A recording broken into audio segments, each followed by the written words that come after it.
touched on one thing I had a query about is when I was looking through the notes for this, is that how do you guard against, perhaps Michael and class might be able to enlighten us, but how do you deal with athletes who are training at high altitude and who might train at different times of their preparation? So rather than disappearing up to very high altitudes regularly, say, I don't know, May, June, as they might prepare for the Tour de France, they might suddenly say, well, I'm going to concentrate on the World Championships this year and I'll do that in August, September.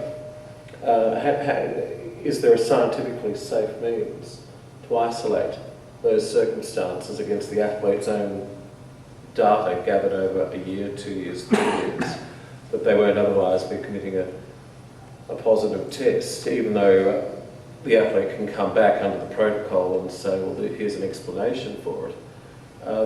The athlete is still vulnerable to some degree to the subjective whim of the 3 experts under the protocol who will determine whether or not that is a reasonable explanation of the circumstance.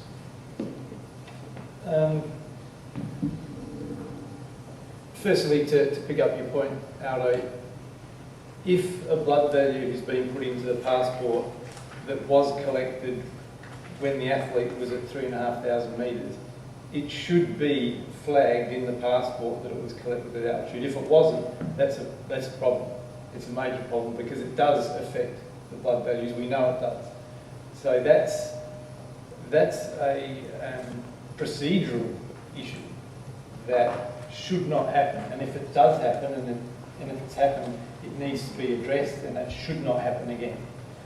To answer your point, Paul, we know altitude affects blood values, and within the first 24, 48 hours, your hemoglobin rises not because you've made more red blood cells, but because you've lost some of the water in your blood. Now that's relatively predictable, and afterwards, depending on how long you've been at altitude and what altitude you've been at, then you might as well get an erythropoietic response. There actually is more red blood cells produced. Now it becomes very difficult to tease that out.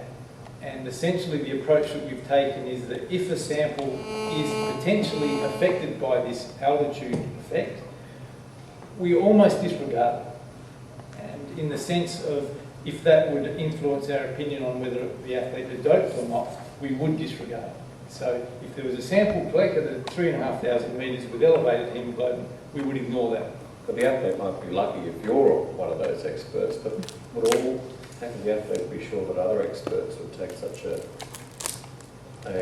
objectively fair reading on that? And secondly, with respect to the reference point or the control point on a previous occasion, does that mean to say that athletes will have to keep very detailed training diaries?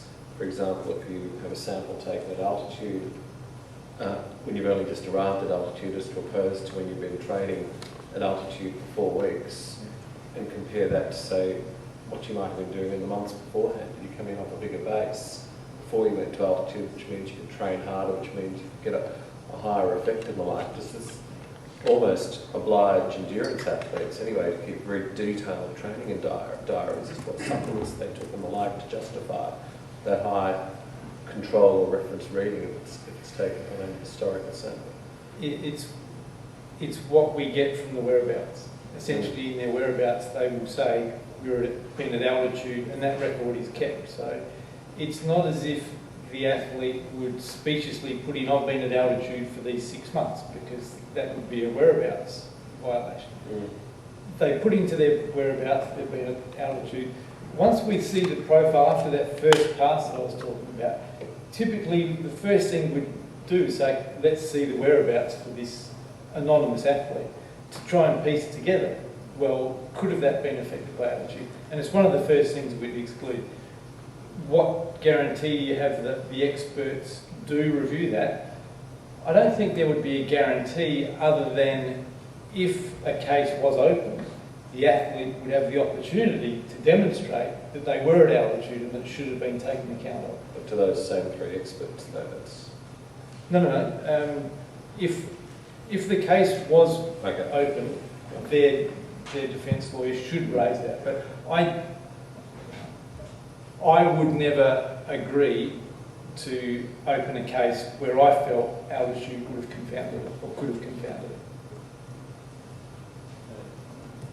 Is it so that that they are obliged to say that they are in altitude, or is it that just because they're in their whereabouts are writing that they are now in Mexico, for instance, that you then can say if they are there, that may be because of altitude training? We don't get access to the atom, so I can't tell you how they lodge it. I get given it's almost like an Excel sheet with that information in. I don't know how the UCI puts that. Are they obliged to inform you if they are sleeping in a hypoxic chamber? I don't know if they're obliged, but I know they have, and they do. Whether they're obliged to do that, I don't know. They have the opportunity to do so under the current protocol under version 2.0, where there is a case to answer for in response to